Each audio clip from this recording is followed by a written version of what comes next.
तो hello friend, कैसे है आपका एटी के टेक्निकल गुरु में आपका स्वागत है। तो मैं बता दूं आपको, आज हम बताएंगे वाईफाई कनेक्शन कैसे लेते हैं। तो आपके गांव में, जैसे हमारे गांव में वाईफाई कनेक्शन नहीं है, तो मैंने मेरे गांव में मेरा ही वाईफाई कनेक्शन है और किसी का गांव में वाईफाई कनेक्शन नहीं है, क्योंकि यूज नहीं है ज़्यादा, तो मैं यूज करता हूं, तो इसलिए मैंने वाईफाई कनेक्शन लिया था। तो मैं बता दूं, हम जैसे एक स्थान से दूसरे स्थान पर अपना वाईफाई कनेक्शन कैसे ले जा सकते हैं। तो मैं बता दूं, इस कनेक्शन को हम बोलते हैं P2P बोलते हैं। एक स्थान से दूसरे स्थान पर कनेक्शन ले जाने के लिए P2P बोलते हैं। और इसको एक आउटपुट मेरे यहाँ, जैसे मेरे यहाँ लगेगा, मेरे यहाँ से कोई कनेक्शन लेगा तो मेरे यहाँ आउटपुट लगेगा, तो वहाँ जो दूसरा रिसीवर लगेगा वहाँ पर लगेगा इनपुट। तो दोनों को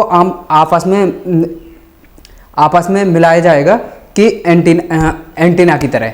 तो रिसीवर आपस में आमने सामने होने चाहिए, क्योंकि एमबी का स्पीड अच्छी देंगे दोनों। तो मैं आपको दिखा दूँ अब मेरा राउटर कैसे लगा हुआ है। तो मेरा ये डबल बैंड राउटर है, और डबल बैंड राउटर के बावजूद मैंने एक लगा रखा है डी लाइन। तो डी लाइन के लिए ये कनेक्शन है। इसमें से मैं एक इनपुट है और बाकी के 4 आउटपुट हैं इसमें।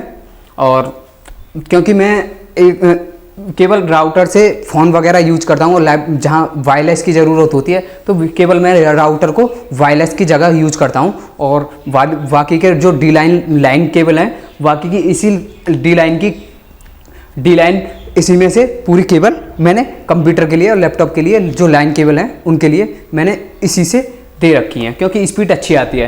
राउटर से मैं इस लाइन केबल नहीं लगाता, केवल मैं रिसीवर के तौर पर इसे यूज करता हूँ।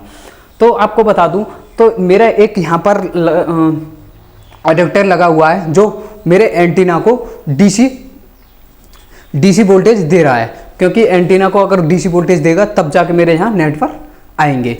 तो इस समय मेरा पॉइंट टू पॉइंट कनेक्ट है। तो मैं दिखाता हूँ आपको अपने ऊपरले फ्लोर पर, तो दिखाता हूँ कि एंटीना कैसा लगा हुआ है।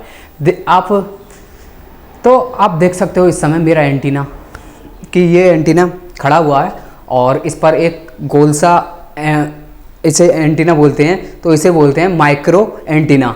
तो ये रिसीव कर रहा है इस समय। तो जो मेरा यहाँ से करीब 7-8 किलोमीटर दूरी पे है, तो ये रिसीव कर रहा है यहाँ पर। और वहाँ से करीब मुझे मिल रही है 50 MB की स्पीड है, लेकिन मेरे यहाँ पर घट जाती है, क्योंकि 25 ही MB की स्पीड रहेगी। क्योंकि वहाँ से वो 50 की जब मतलब 50 की मुझे वहाँ से स्पीड मिलेगी, तब जाके मुझे 25 की यहाँ पर रिसीव होगी। क्योंकि जितना जितनी दूरी तय करेंगे तो उसमें स्पीड घट जाती है, क्योंकि ये पेड़ वगैरह जो भी है, बिल्डिंग वगैरह, अगर कोई भी चीज़ सामने आती है तो ये स्पीड को स्लो कर देते हैं। तो ये P2P का कनेक्शन होता है। और मैं अगर मेरे यहाँ से कोई कनेक्शन भी ले, तो उस कनेक्शन को देने के लिए मेरे यहाँ अगर 25 की स्पीड आएगी, तो वहाँ पर उसे 15 की या 10 की स्पीड रिसीव होगी।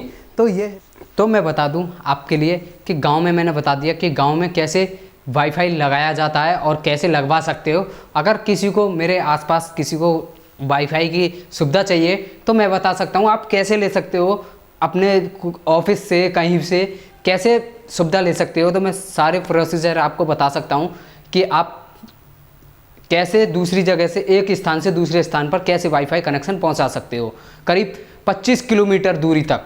तो मैंने आपको पूरा प्रोसीजर बता दिया कि वाईफाई गांव में कैसे लगता है।